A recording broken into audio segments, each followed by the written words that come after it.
E à terça-feira o debate político abre aqui na TSF com o Conselho de Líderes, hoje com Fabián Figueiredo, do Bloco de Esquerda, e Inês Sousa Real, do PAN. Bem-vindos aos dois. Sobre a mesa de debate vão estar propostas para combater a corrupção e promover a transparência. Já lá vamos também ao assunto que amanhã vai à Conferência de Líderes Parlamentares, a falta de urbanidade nos trabalhos. Mas antes ainda, e no dia em que entra no Parlamento esta moção de censura apresentada pelo Chega, uma censura sem votos suficientes para ser aprovada, já que vários partidos, entre os quais aqui os presentes, já anunciaram que vão votar contra esta moção. Pergunto, Fabián Figueiredo, boa tarde mais uma vez. Para que serve esta moção de censura? Esta moção de censura serve para o Chega ter uma manobra de distração, sobretudo dos casos que expõem a sua profunda incoerência entre aquilo que defendem e aquilo que caracteriza a ação política dos seus deputados. E por isso é que apresentou esta moção de censura que não tem fundamento nenhum. O Bloco de Esquerda posiciona-se na oposição ao governo de Montenegro e por várias razões, porque a política de saúde piorou em Portugal, o mesmo se passa na habitação, as casas estão mais caras, é mais difícil aceder ao arrendamento, em matéria de segurança social o que o governo prepara é preocupante, estão a ser estudados planos para a sua privatização, para a entrada em força dos fundos de investimento, a mesma coisa na política migratória e, enfim, ao que se somam várias declarações irresponsáveis que roçam o populismo penal e securitário, ou seja, não falta razões para criticar o governo.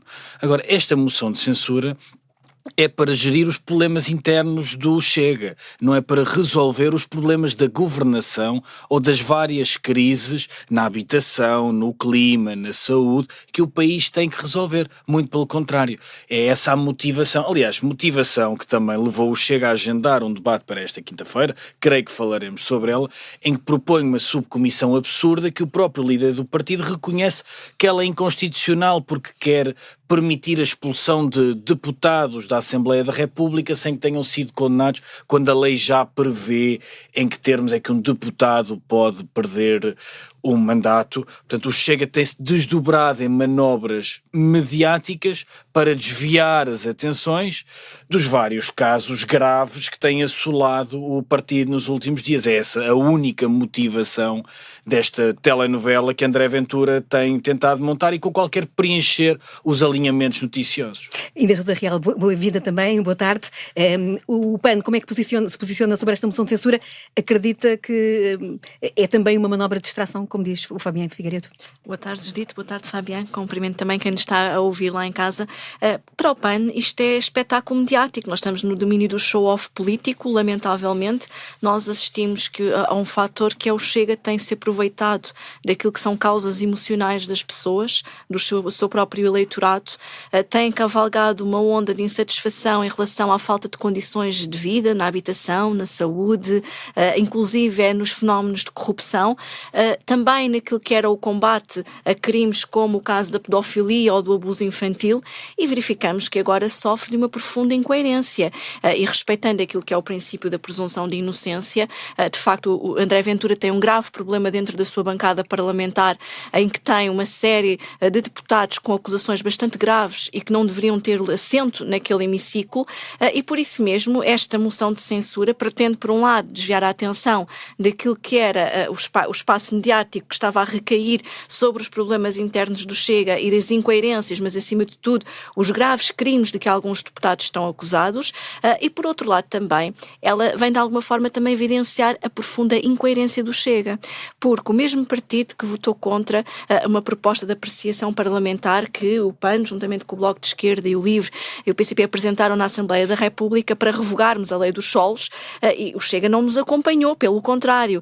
O problema que está agora em torno das empresas de Luís Montenegro, do Primeiro-Ministro, reside precisamente neste conflito de interesses, numa aprovação da lei dos solos, as cotas da sua empresa e também do seu secretário de Estado. Ora, a forma de resolvermos a fundo essa questão era eliminar esta legislação e, portanto, partirmos do zero em relação àquilo que possa ser revisitar os instrumentos do ordenamento jurídico, ao invés de estarmos a fazer este espetáculo mediático. E, portanto, isto é mais do mesmo, mas tem uma gravidade particular. É porque, de facto, o nosso país atravessa momentos muito difíceis e complexos, seja naquilo que são as áreas da habitação ou da saúde, da educação, das alterações climáticas, das questões sociais, com cada vez mais pessoas a viverem em situação de sem-abrigo, ou mesmo estando a trabalhar não conseguirem pagar casa, das despesas médicas, sejam de saúde, das pessoas ou dos animais de companhia que têm os agregados familiares, e o Chega procura usar essas emoções, usar esse sentimento de insatisfação para capitalizar votos para si próprio.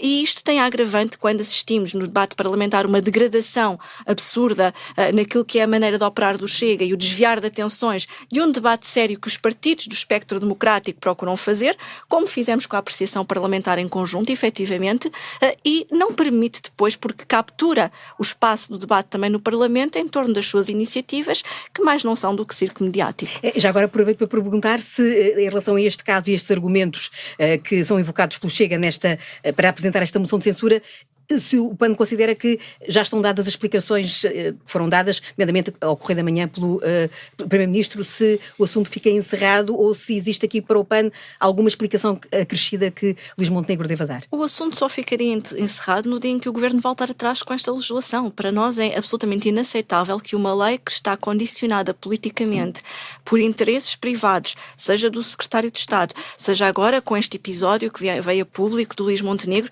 e que também revela algumas lacunas da nossa legislação, porque a figura da suspensão das cotas, ela neste momento não é possível aplicar às sociedades comerciais do mesmo modo para evitar eventuais conflitos de interesse. Portanto, há questões jurídicas cujo debate deveria também de estar em cima da mesa para podermos de facto ressalvar que no exercício de funções públicas, sejam governativas ou até mesmo na Assembleia da República, existiria esta figura da suspensão. Isso não aconteceu, mas a lei dos solos, efetivamente, que é uma via verde para destruirmos do ponto de vista ambiental, para inflacionarmos o preço das casas nos grandes centros urbanos, para do ponto de vista até agrícola, para além da construção em solos agrícolas, não nos podemos esquecer, porque os mesmos que se dizem tão amigos do mundo rural, esquecem-se do impacto que isto vai ter na inflação, por exemplo, dos preços dos terrenos agrícolas, que hoje têm um preço completamente diferente e mais acessível para o agricultor. E como tal, há de facto aqui um problema de raiz e de fundo que importa resolver. Luís Montenegro deve essas satisfações ao país, seja pelo facto da aprovação da lei dos solos, seja também pelas suas incompatibilidades, mas não nos parece que o caminho é o caminho que o Chega quer trilhar, até porque o Chega não é opção.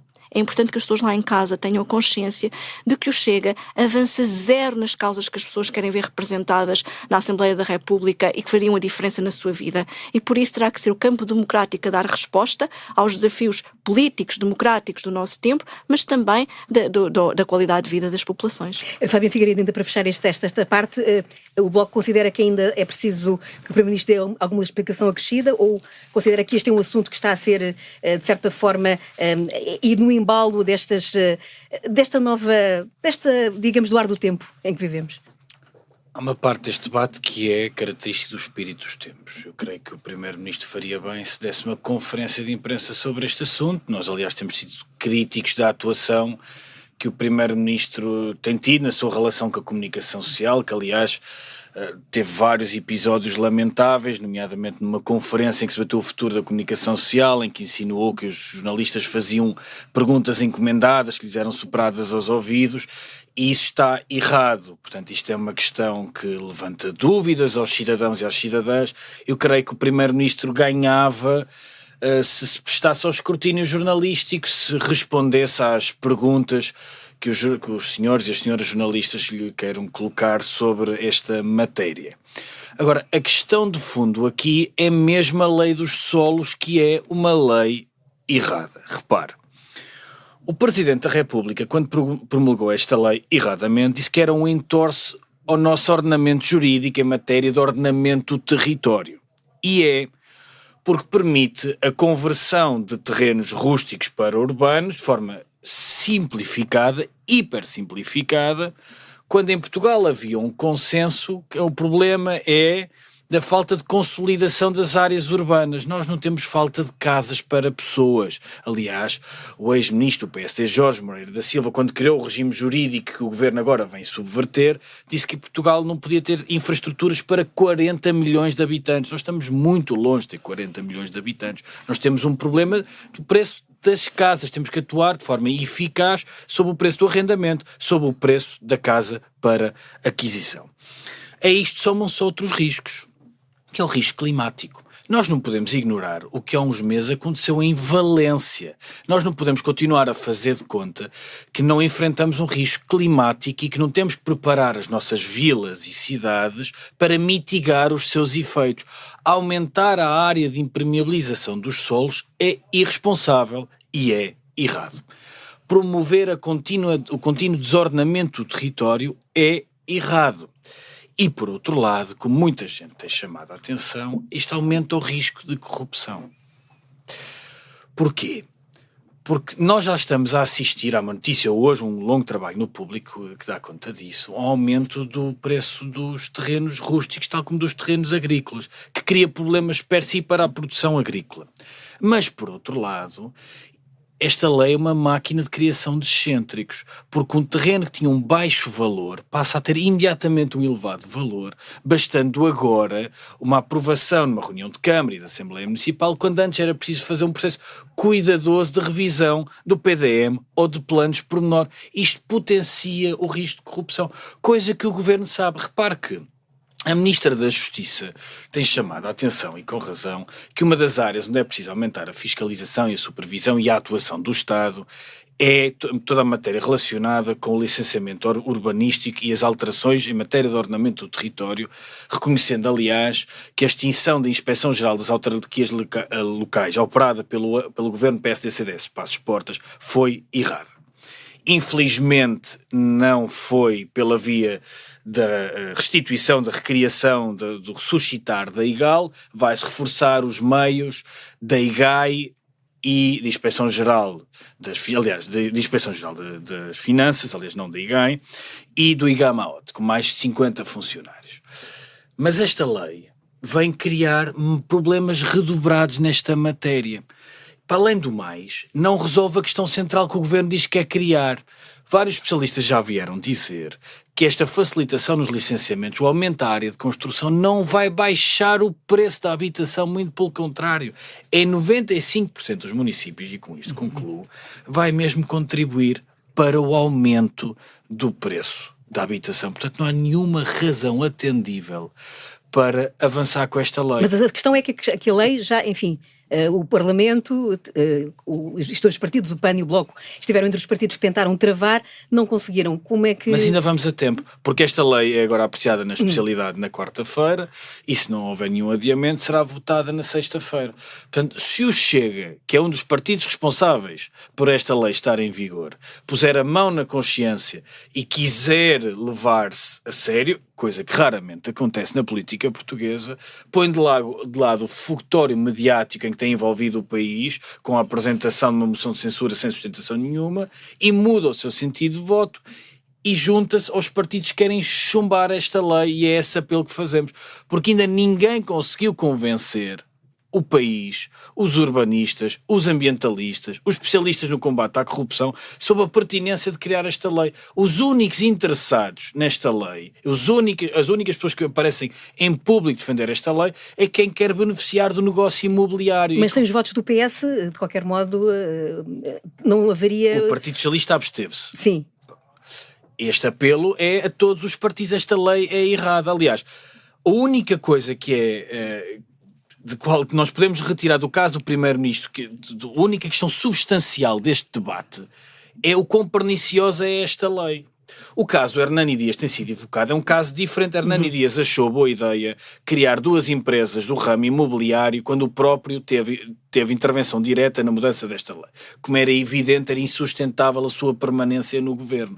Agora, como se prova, esta lei mexe com o valor do solo rústico em todo o território nacional. É uma irresponsabilidade económica, é uma irresponsabilidade em matéria de política ambiental, é uma irresponsabilidade em matéria de política imobiliária. Por isso mesmo, o Parlamento tem a responsabilidade de a chumbar. E Inês Sousa Real ainda acredita que é possível travar esta lei, ou esta posição que o Partido Socialista também já assumiu, até de propor alterações para, enfim, viabilizar a proposta, fecha essa porta? Bom, nós achamos que a prioridade que neste momento os partidos que batem no peito a atacar o Primeiro-Ministro deveria ter era precisamente opor-se a esta legislação e não permitir que de forma até apressada na sexta-feira se possa vir a ter uma votação final global. Sem prejuízo disso, há um trabalho de fundo que tem que ser feito, não reunindo este consenso alargado por parte dos outros partidos para que a lei seja travada na Assembleia da República, de se introduzirem propostas de alteração. O PAN irá também apresentar propostas de alteração a este mesmo diploma, mas não nos podemos esquecer é que, para além destes riscos que ainda agora o Fabian falava em relação à questão da corrupção, nós estamos aqui a falar de ser a própria entidade que fiscaliza esta legislação e a aplicação depois dos planos urbanísticos do ponto de vista da construção, que vai estar a fazer esta desafetação. E, portanto, esta lei é do mais incoerente que nós podemos ter e do mais contrário aos interesses da população, porque nós todos os anos perdemos largos milhares de milhões de euros para a corrupção. E, como tal, e é dinheiro que fazia falta para podermos ter melhores hospitais, melhores escolas, melhor ordenamento do território para proteger as populações, seja face à adaptação às alterações climáticas, seja a fenómenos como nos últimos dias têm sido falado, por exemplo, como a questão sísmica, em que na cidade de Lisboa, por exemplo, precisamos de adaptar urgentemente infraestruturas como escolas, hospitais, centros de saúde, para que as pessoas se possam proteger nessa circunstância. E como tal, há aqui uma coerência política que se exige, até porque há aqui uma particularidade. O Chega, entregando hoje à hora do almoço esta moção, vai obrigar a que o governo volte da cimeira no Brasil, antecipadamente, gastando mais dinheiro do erário público, só para o seu espetáculo mediático, quando o trabalho que poderia e deveria de ser feito era precisamente em sede da especialidade, nas comissões e em sede da votação, porque a forma que nós temos de combater a corrupção é travando esta legislação e esta iniciativa precisamente no Parlamento. E aqui, quando falo do Chega, falo evidentemente não só do PS, que deveria de voltar atrás na sua posição, mas também do próprio PSD, porque como é que as bancadas que suportam o governo e o próprio governo, depois de toda esta polémica, não percebem que isto é mais do que um entorse legislativo, isto é uma afronta aos interesses da população. E, portanto, estas forças políticas deviam ter a consciência que era preciso haver aqui um debate mais alargado em torno da legislação. A especialidade pode e deve servir para isso mesmo, com um conjunto alargado de audições, para além daquelas que já têm ocorrido, para que efetivamente não estejamos aqui à pressa a fazer, de alguma forma, a servir interesses clientelares que claramente estão instalados e que não vão resolver nem o problema da habitação, como pelo contrário, vêm tornar mais vulneráveis as populações. Porque, ainda há pouco, o Fabiano deu o exemplo de Valência, mas nós não nos podemos esquecer que ainda há 2 anos, em Algés, tivemos pessoas que perderam as suas vidas porque em leite de cheias foi feita a construção. Claro. E é esta a irresponsabilidade dos governantes quando permitem que esta legislação avance, porque é isto que está aqui em causa, é a segurança das pessoas, a segurança de animais, a segurança de garantirmos que quando construímos, que o ordenamento do território é pensado e ponderado em função das características, que não se constrói em orla costeira, que não se destrói o duna primária, ou como ainda agora querem fazer na Quinta dos Ingleses e destruir um dos últimos manchas verdes, e inclusivamente perdemos a praia icónica de Carcavelos para o surf, e portanto há de facto aqui uma política em contraciclo com aquilo que é o interesse das pessoas e a sua segurança. E, da nossa parte, não compacturemos com isso, iremos na especialidade, como é evidente, procurar dar contributos. Mas quem, de facto, se alimenta do espetáculo mediático está a fazer um péssimo serviço ao país quando o seu voto contra esta iniciativa seria, de facto, uma arma muito mais eficaz para combater quer a corrupção, quer para chegar aos interesses das pessoas, efetivamente. E por falar em corrupção, vai ser um dos temas também da agenda parlamentar desta semana. Já o Fabian aqui e a Inês também já falaram nisso. O Chega tem um agendamento para o qual leva uma série de propostas. Também, na sexta-feira, há outras tantas propostas em debate por parte de outros partidos, nomeadamente do PAN, a bem da transparência. Fabian Figueiredo agora perguntava, tendo em conta o que foi dito também na semana passada, quando surgiu um índice sobre a percepção de corrupção, começando talvez por aqui, se a corrupção é um problema pela percepção ou pela existência realmente do fenómeno em Portugal? Bom, são coisas distintas. Porque a percepção é grande, mas os casos reais. Houve alguns trabalhos jornalísticos interessantes sobre a própria transparência do índice de corrupção. Pronto, ou seja, creio que tem por base a avaliação de 2 especialistas, se bem entendi as explicações da sua Presidente, mas eu acho que podemos olhar mais aos factos e aos casos que temos vertido, à criminalidade comunicada, e era aí que eu me queria concentrar. Ou seja, nós tivemos a oportunidade na semana passada de discutir na Assembleia da República um dos problemas que são relacionados com a corrupção, que são os offshore, onde Portugal devia intervir de forma mais afirmativa, porque não há um escândalo financeiro que não passe por offshore. Não há uma rede criminosa que seja desmantelada, que seja ligada ao tráfico de droga, seja ligada ao tráfico de seres humanos. Não há nenhuma rede internacional que não use os offshore para operar. Por isso, é uma prioridade Portugal fazer tudo o que está ao seu alcance na sua legislação nacional para intervir contra os offshore. Mesmo sem o acordo da União Europeia? Costuma remeter-se a esse assunto para um acordo mais geral para ser eficaz, não é? São duas coisas diferentes. Acho que Portugal não deve ter nenhuma relação com offshores não cooperantes, por exemplo. Isso é o primeiro passo. Depois, nas instâncias internacionais, Portugal deve se posicionar ao lado de todos os países que querem acabar com os offshore e com os paraísos fiscais. Ou seja, as duas coisas devem concorrer ao mesmo tempo. Outra coisa é o agendamento que o Chega fez para quinta-feira, que foi o primeiro episódio dos números mediáticos que montou para tentar desviar as atenções, onde apresenta um conjunto alargado de iniciativas, algumas delas manifestamente inconstitucionais. Já propõe uma subcomissão de ética para expulsar deputados, presume-se da própria bancada, que estão acusados de crimes que o próprio André Ventura reconhece que não pode avançar porque vai contra a presunção de inocência. Portanto, não é para levar a sério. E depois, quer introduzir no ordenamento jurídico português a delação premiada, que foi uma catástrofe, nomeadamente no Brasil, que é uma subversão do funcionamento da justiça. Portanto, Portugal tem problemas de corrupção para resolver. Nós falávamos há pouco da lei dos solos, nós temos problemas de licenciamento urbanístico para resolver. A alteração ao ordenamento jurídico que o governo promoveu é uma irresponsabilidade. Eu espero mesmo, o Bloco de Esquerda espera mesmo que se recue, que essa lei não avance, porque senão daqui a uns anos vamos andar a chorar sobre leite derramado. Seja em matéria relativa à corrupção, seja em matéria ambiental, para além de todo o problema imobiliário que ele cria.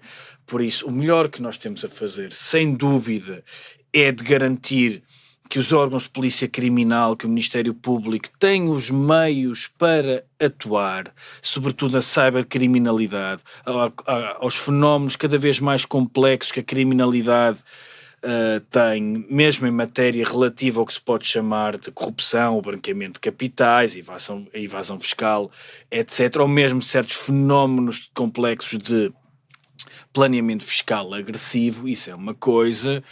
Por outro lado, precisamos também de garantir que a investigação é célere e que os processos não se arrastam ao longo de anos nos tribunais, isso para fazer alguma pedagogia de uma certa tendência que a extrema-direita tem de aumentar infinitamente os prazos de prescrição, porque o problema que nós temos em Portugal é de mega processos que se arrastam ao longo de anos, e o que nós precisamos é de garantir que a investigação é rápida, que os juízes, os procuradores, os órgãos de polícia criminal têm os meios, e que a acusação é rápida e que o julgamento é rápido. E se uma pessoa for culpada, que seja condenada; se uma pessoa não for condenada, que seja absolvida. É isso que nós precisamos, é de uma justiça eficaz, célere e que garanta que a acusação, que os meios de investigação, mas também que os arguídos tenham os seus direitos salvaguardados. E antes de ir à Inês, aproveito para lembrar que ficou marcado para dia 11 de março a tal reunião que o Presidente da Assembleia da República anunciou na abertura do ano judicial, que pretende, no fundo, juntar vários atores da justiça e da política para tratar desta matéria. Inês, aproveitava para perguntar também se considera relevante o que é que pode sair dessa reunião, mas também comentando este agendamento de quinta-feira com vários projetos de corrupção, sobre a corrupção, ou para combater a corrupção, supostamente, em cima da mesa. Não desvalorizando essa reunião e essa cimeira que irá acontecer, parece-nos é que de facto estamos aqui, no fundo, numa governação quase de mediatismo e também de promessas, porque a agenda anticorrupção foi das primeiras a ser apresentada pelo Governo e, no entanto, não temos medidas concretas que tenham avançado, não, apesar até dos contributos que os partidos deram e das reuniões que foram tidas, da qual o PAN também apresentou um conjunto vasto de iniciativas e de medidas que achamos que são relevantes para combatermos os fenómenos de corrupção no nosso país, inclusivamente as propostas que têm sido apresentadas, não pelo Chega, que vem tarde ao debate, o Chega vem muito tarde ao debate porque matérias como a regulamentação do lobbying, mesmo a questão da delação premiada, que no caso do PAN nós entendemos que o que deve existir é uma proteção dos denunciantes e existir de facto um mecanismo jurídico que venha robustecer o regime já existente. Aquilo que nós temos efetivamente é um conjunto de propostas que sistematicamente têm sido levadas à Assembleia da República e que são rejeitadas pela maioria parlamentar, mesmo na questão dos paraísos fiscais, e isto leva-me a um segundo ponto, que é, existe uma percepção de corrupção no nosso país, que ela é factual, ela prende-se com os pequenos fenómenos de corrupção, seja nos órgãos de maior proximidade, seja no dia-a-dia na questão da contratação, seja ela pública ou privada, e portanto não estamos aqui a generalizar ou estigmatizar qualquer tipo de setor, seja depois nos grandes fenómenos de criminalidade, nos ditos megaprocessos. Mas há dados concretos, quando nós sabemos que a cada minuto o país perde, através dos paraísos fiscais, 5.000 euros para a corrupção, quando temos relatórios que nos dizem que anualmente são mais de 8.000 milhões de euros que o país perde para a corrupção, nós estamos a falar do equivalente a 1% do PIB, ou seja, ou 14% até para as pessoas terem uma maior percepção, por exemplo, das despesas de saúde. Estamos a tirar dinheiro e recursos que fazem muita falta para o país. Logo, não é apenas uma questão de percepção, é um dano real que é causado às contas públicas do país e cujo dinheiro nos faz muita falta porque não somos um país rico, não tínhamos ilusões. Depois, factualmente, tendo em consideração estes dados, então importa que o regime jurídico se adeque para combater. E isto passa não apenas, lá está, por propostas como a que levámos a debate, que visava garantir que não havia de facto contratos públicos celebrados com entidades que tivessem, por exemplo, as sedes nas offshores, porque não basta estarmos aqui a limitar, de alguma forma, a sua existência. Nós temos que criar mecanismos que permitam que não possam atuar no nosso país e aceder, seja à contratação pública, seja a atuarem no mercado de forma absolutamente desregulada, não nos faz qualquer tipo de sentido, como por outro lado também, do ponto de vista dos meios do combate à corrupção, há anos que orçamento após orçamento de Estado se insiste que tem que existir os meios técnicos de apoio aos gabinetes dos magistrados, e falamos de tradutores, porque cada vez mais estes fenómenos têm um cariz internacional, falamos dos próprios meios de investigação, das equipas técnicas, da alteração do paradigma da própria gestão dos processos ou dos megaprocessos e das fases processuais em que avançam, porque não podemos ter processos a arrastarem-se ao longo de anos, seja por força da alteração dos prazos de prescrição, seja por força até dos expedientes dilatórios que os próprios arguidos utilizam, porque basta olharmos para este caso mais recente do Tutti Frutti, em que efetivamente tivemos durante anos uma investigação em curso, em que tivemos não só pessoas que agora foram acusadas, o que de facto é grave porque ao longo deste tempo tiveram inclusivamente em funções públicas, e ressalvo sempre o princípio de inocência como é evidente, mas também tivemos pessoas que não foram acusadas e que foram julgadas em praça pública, e isto é igualmente grave. E portanto, se queremos garantir que temos uma justiça que é célere, é eficaz, não é apenas uma justiça musculada com as pessoas mais vulneráveis, mas depois muito fraca com os mais fortes, que é isso que não se pode tolerar no nosso país, que inclusivamente utilizam a máquina do Estado, por exemplo, para as cobranças das portagens por causa das parcerias público-privadas, mas depois alguém que quer aceder a um tribunal, por exemplo, para demandar contra a administração pública, está há anos à espera que um processo resolva. Portanto, nós temos um claro problema de justiça no nosso país e também de combate à corrupção. E isto só se faria colocando no terreno as medidas e não estando a proclamar pacotes, a propagandear pacotes como fez o Governo, que de facto vem fazer apresentações com PowerPoints, mas que não se traduzem ao fim deste tempo todo de governação em medidas concretas. Mas este debate já leva tantas décadas sobre pactos de justiça, sobre entendimentos partidários entre, digamos assim, o Bloco Central, o PS e o PSD, vários governos de cores diferentes passaram, vários presidentes fizeram esse apelo, e porque é que nunca que se chega a concretizar alguma coisa? Infelizmente tem havido aqui um conjunto e um entendimento entre o Bloco Central que não tem permitido que isso aconteça efetivamente. Por outro lado também, o Pacto de Justiça foi posto na gaveta, claramente, seja pelo anterior governo, seja agora pelo atual governo. E isto só vem demonstrar que é preciso, de facto, termos aqui uma alteração profunda também no nosso sistema, seja ele parlamentar, seja ele governativo, em que temos que, de facto, ter aqui um refresh e trazer novas forças políticas que efetivamente têm trabalhado no Parlamento para que estas matérias se concretizem, porque o modelo de governação e esta bipartidarização que temos assistido, PS, PSD e agora, infelizmente, com o Chega, que também é um conjunto de dissidentes de várias forças políticas e que já deu para perceber que têm tantos problemas na sua bancada que aquilo que querem ver aplicado esta semana muito provavelmente seria para fazer jus e para que tal limpeza começar por dentro do Parlamento, não é? E neste caso pela própria bancada parlamentar do Chega, porque nós precisamos de efetivamente não só contribuir para um debate sério e para a aprovação destas medidas, como acima de tudo para não termos o debate parlamentar capturado por não só um mediatismo que depois não se traduz em aprovações, mas também para que não estejamos, lá está, a jogar com a percepção das pessoas de que há de vir alguma força política salvadora ou que venha de alguma forma, qual Dom Sebastião, resolver os problemas do país, porque isso não existe. O que existem são maiorias ou minorias parlamentares que a dado momento podem matematicamente fazer avançar estas medidas. E isso é de facto muito importante que as pessoas tenham consciência, porque há um trabalho que estava a ser feito antes das sucessivas dissoluções da Assembleia da República que se perdeu e que é importante que se retome a bem do país e a bem do combate à corrupção. Fabiana Figueiredo, também para fechar este assunto, a mesma pergunta, porquê é que isto não avança? Houve alterações legislativas que avançaram e para as quais o Bloco de Esquerda contribuiu. Estou a falar na questão dos megaprocessos e na forma como se eternizam muitas vezes claro, investigações. Seja, eu queria só separar as coisas, ou seja, sobre a matéria. Houve muitas alterações legislativas no que concerne os cargos públicos e os cargos políticos. O regime de incompatibilidades foi muito apertado, isso mudou, fizemos um longo caminho desse ponto de vista, criaram-se também novos mecanismos, novas unidades de combate à criminalidade. Agora, a Polícia Judiciária hoje tem mais meios. Agora, nós temos um problema com os megaprocessos que está identificado e é uma cultura que tem de mudar. E creio eu que hoje há um consenso, seja entre operadores judiciais, seja entre decisores políticos, que é insustentável nós continuarmos a ter processos que se arrastam ao longo de 5, 6, 7, 8, 9, 10 anos, por duas razões, que a Inês já sublinhou, e por uma questão de economia de tempo, não vou repetir, mas que basicamente esta ideia. Nós não podemos ter pessoas acusadas na praça pública sem que sejam constituídas arguídas ou que se lhes diga que não há nenhuma investigação em aberto, porque isso fere o princípio da presunção de inocência e do direito de defesa, que é um princípio basilar e conformador do Estado de Direito. Para além do mais, se nós demoramos tanto tempo a acusar alguém que é culpado, a pessoa pode continuar a criar dano à sociedade. Por outro lado, o Estado cria também dano se nós, enquanto sociedade, ou seja, se o Ministério Público não deduzir a acusação em relação a essa pessoa. O caso Tutti Frutti é paradigmático.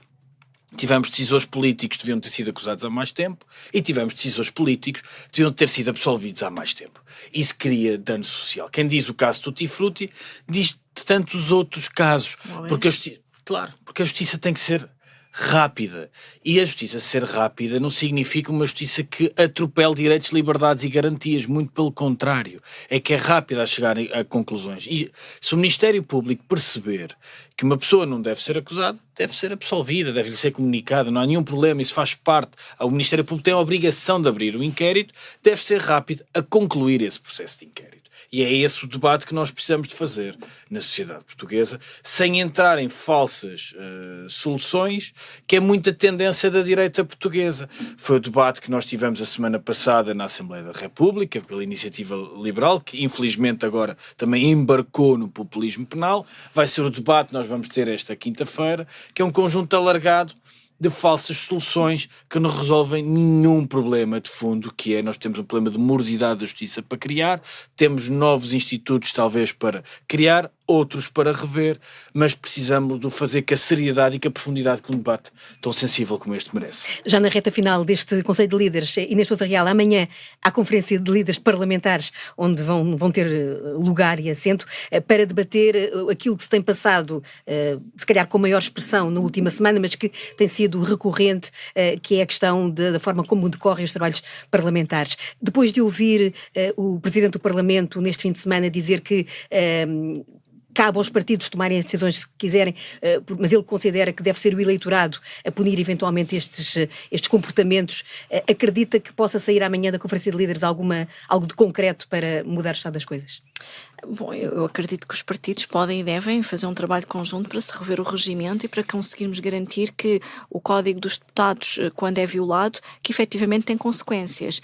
Não concordo com Aguiar Branco, com o Presidente da Assembleia da República, do mesmo modo que não concordei com Santos Silva quando permitiu que este debate e as sucessivas faltas de respeito no Parlamento se arrastassem e que levassem a um dos episódios mais indignos de que houve lugar, ou pelo menos que tenhamos memória, na Assembleia da República, com as ofensas que foram proferidas a semana passada contra as deputadas Isabel Moreira e Ana Sofia Antunes. Acho que de facto viola de forma grosseira este comportamento, viola de forma grosseira o Estatuto dos Deputados e o Código de Conduta dos mesmos, e que é preciso não só terem consequências, à semelhança do que fazem outros países, que prevêem mecanismos quer de suspensão ou até mesmo de perda de mandato, para que efetivamente não possam ter lugar no nosso Parlamento, até porque há uma questão aqui muito perigosa. Esta é a fórmula de atuar e é o modus operandi da extrema-direita para causar e capturar as instituições, neste caso um dos órgãos de soberania mais relevantes do nosso país do ponto de vista democrático, que é a Assembleia da República.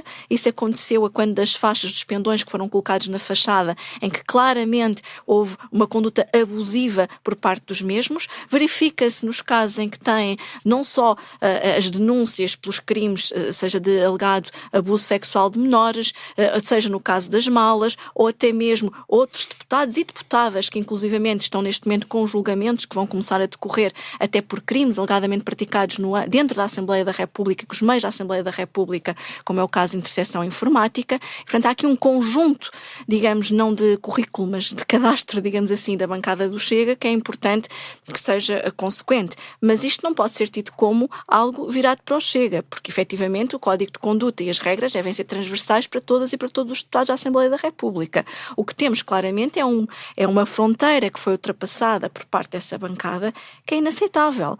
Já o tínhamos alertado no mandato anterior, eu própria também já o tinha feito precisamente porque passava frequentemente pela bancada e havia insultos que eram proferidos, ofensas que eram proferidas. Foi feito também, aconteceu o mesmo a quando a vice-presidente Edith Estrela e das ofensas também, em que todos ouvimos que inclusivamente a deputada da bancada do Chega chamou senil à vice-presidente, o que é absolutamente inaceitável, e estar a proferir aquilo que foram as ofensas no debate da semana passada contra a deputada, em particular Isabel Moreira ou Ana Sofia Antunes, é absolutamente inaceitável. E nessa medida é importante que haja de facto uma alteração do Código de Conduta e do regimento, até por uma razão muito importante. Do mesmo modo, quando combatemos a corrupção e falamos dos fenómenos de corrupção associados a governantes ou a pessoas publicamente expostas ou politicamente expostas, é importante que as pessoas percebam que não somos todos a farinha do mesmo saco, como se costuma dizer. Também aqui é importante que percebam que no Parlamento há pessoas muito sérias que estão ali a trabalhar em prol do bem comum e que não é tudo o mesmo, porque esta percepção que se quer criar de que é uns contra os outros ou que não estamos ali a trabalhar de forma séria, também é uma percepção da agenda da extrema-direita que é muito perigosa para o país. E eu, apesar de ser deputada única e apesar de poder ter muitas divergências de bancadas como PS e PSD, por exemplo, recordo-me do episódio em que André Ventura estava a chamar bandido e gatuno, quer o atual primeiro-ministro, quer o anterior, e isso é absolutamente inaceitável. Nós não podemos permitir que as pessoas acreditem que não há pessoas sérias em política, porque senão vamos estar a perder democraticamente para aquilo que é um dos maiores desiderados, que é aproximar as pessoas da vida pública e da vida política. Nós queremos que haja renovação na vida política, queremos que as pessoas venham para o Parlamento, venham para as Assembleias Municipais, para as Assembleias de Freguesia, e isto é o que a agenda da extrema-direita está a querer também incutir no nosso país e afastar as pessoas desta participação. E por isso mesmo é muito importante que amanhã, não só os partidos, como também a Aguiar Branco perceba que estar a deixar isto apenas para o voto popular é um péssimo serviço que estamos a fazer ao país e estamos a permitir que, mais uma vez, estejamos sempre a reboque de trabalhos parlamentares que não se debate de forma séria e nem se consegue concluir, porque quantas vezes, seja eu, seja o Fabian, seja os outros deputados das diferentes bancadas,